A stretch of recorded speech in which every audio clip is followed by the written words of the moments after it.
নরসিংদীতে দিন দিন বেড়েই চলেছে হত্যাকাণ্ডের ঘটনা। আর এই হত্যাকাণ্ডের ঘটনাগুলোতে নরসিংদীর সাধারণ মানুষের মধ্যে চাপা ক্ষোভ এবং আতঙ্ক বিরাজ করছে। এখানকার সাধারণ মানুষ বলছেন, 5ই আগস্টের সময় নরসিংদী যে কারাগার আছে, নরসিংদী কারাগার থেকে অস্ত্র লুণ্ঠন হয় এবং সেই অস্ত্রগুলো পুলিশ এখনো উদ্ধার করতে পারেনি।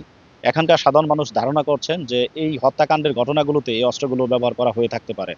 আর এখানকার একটি বিষয় জানিয়ে রাখি, গতকাল রাত নরসিংদী রায়পুরা উপজেলার বাঁশগাড়ি ইউনিয়নের দিঘলিয়াকান্দি গ্রামে এক স্বর্ণ ব্যবসায়ীকে বাড়ি থেকে ডেকে নিয়ে গুলি করে হত্যা করে দুর্বৃত্তরা। পরিবারের লোকদের সাথে আমরা কথা বলেছি, তারা জানিয়েছেন যে তার ভাই প্রান্তোষ সরকার একজন স্বর্ণ ব্যবসায়ী এবং এই প্রান্তোষ সরকারকে কয়েকজন দুর্বৃত্ত রাত 8টার দিকে তার বাড়িতে আসে এবং তাকে দোকানের কিছু কেনাকাটার ব্যাপারে কথা বলার জন্য তারা তাকে ডাকে, কিন্তু তাদের সন্দেহ হয়। সন্দেহ হওয়ার কারণে তাকে বাড়ি থেকেই তাকে কথা বলার জন্য বলে, কিন্তু দুর্বৃত্তরা অত্যন্ত পূর্ব পরিকল্পিত এবং চৌকস থাকার কারণে তারা তাকে ডেকে নিয়ে তার পার্শ্ববর্তী যে একটি স্কুল রয়েছে দিঘলিয়াকান্দি সরকারি প্রাথমিক বিদ্যালয়, সেখানে নিয়ে তাকে গুলি করে হত্যা করে। আমার বাইরে বাড়ি থেকে ডাইকা নিয়ে স্কুলের মাঠের সামনে গুলি করে এড়ালেছে। আজ আর ধরতে পারি না, আমরা লোক চিনতে পারি নাই। অনেক 3-4 জন ছিল। বুকে হত্যার বিচার চাই। স্যার আমি বলতে আমার সমস্যা হইব, এটা বললে আমার দয় করতে ঢাকায় নিছে, 2 জন লোক আইছে। সব মশার বিরুদ্ধে সুরক্ষা দিতে এলো বসুন্ধরা এক্সট্রিম অ্যারোসল, মশার বিরুদ্ধে এক্সট্রিম সুরক্ষা। গেটের বাইরে থেকে ঢাকায় নিয়া স্কুলের মাঠও যাওয়া আর গুলি করে এক সমান। এরা গুলি করে ফালাই দিয়ে দৌড়া গেছে গা। এরা প্রথম বলছিল কথা বলবো, কইছে আমরা কিছু করতাম না, আমরা ওনার সাথে একটু কথা বলবো, ডাইকা আনেন। পরে আমি ডাইকা নিছি, নেওয়ার পরে আমি বুঝি কথা বললাম না, আপনার বাড়িতে কথা বলেন, কিসের জন্য আসেন, আপনারা আসেন। কয় না, উনি রাস্তাতে আনেন। পরে আমি কইছি আপনার টাকার লেগে আইলো কোন, আমি টাকা দিয়ে দিব। কয় না, ওনার সাথে কথা আছে, আপনি আনেন, কোনো সমস্যা হতো না। পরে আমি ডাক দিয়েছি, পরে রাস্তাতে বাইরে স্কুলের মাঠটা যাওয়া আর গুলি করার সময় যেন যখন গুলি করছে তখন 2 জন ছিল।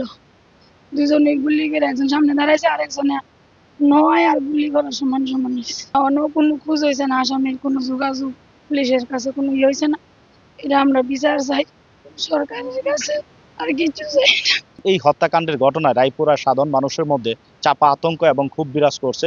আমরা রায়পুরা বাঁশগাড়ি যে তদন্ত কেন্দ্র রয়েছে, সেই তদন্ত কেন্দ্রের পরিদর্শক যে মাসুদ আলম রয়েছেন, মাসুদ আলমের সাথে আমরা কথা বলেছি। মাসুদ আলম জানিয়েছেন যে একজন স্বর্ণ ব্যবসায়ীকে হত্যাকাণ্ডের ঘটনা ঘটে এবং কে বা কারা এই হত্যাকাণ্ডটি ঘটিয়েছে তারা এখনো শনাক্ত করতে পারেনি। তবে পুলিশের পক্ষ থেকে সর্বোচ্চ চেষ্টা রয়েছে যাতে অপরাধীদেরকে দ্রুত আইনের আওতায় এনে বিচার নিশ্চিত করা। রায়পুরার যে সাধারণ মানুষ রয়েছেন তারা বলছেন যে রায়পুরার উপজেলার যে চরাঞ্চলগুলো রয়েছে, সেই চরাঞ্চলগুলোতে অস্ত্রের ঝনঝনানিতে কেঁপে ওঠে এই চরাঞ্চল এবং এখানে একটি চক্র রয়েছে যাদের কাছে পর্যাপ্ত পরিমাণ অস্ত্র রয়েছে, যেগুলি তারা পুলিশের চোখ ফাঁকি দিয়ে সেখানে অস্ত্রের ঝনঝানি তারা চালিয়ে গেছেন এবং ছোটোখাটো তুচ্ছ ঘটনা, আধিপত্য বিস্তার, এইসব বিষয় নিয়ে জমিজমা সংক্রান্ত সাধারণ ছোটোখাটো ঘটনায় গুলি করে হত্যাকাণ্ডের ঘটনা ঘটছে।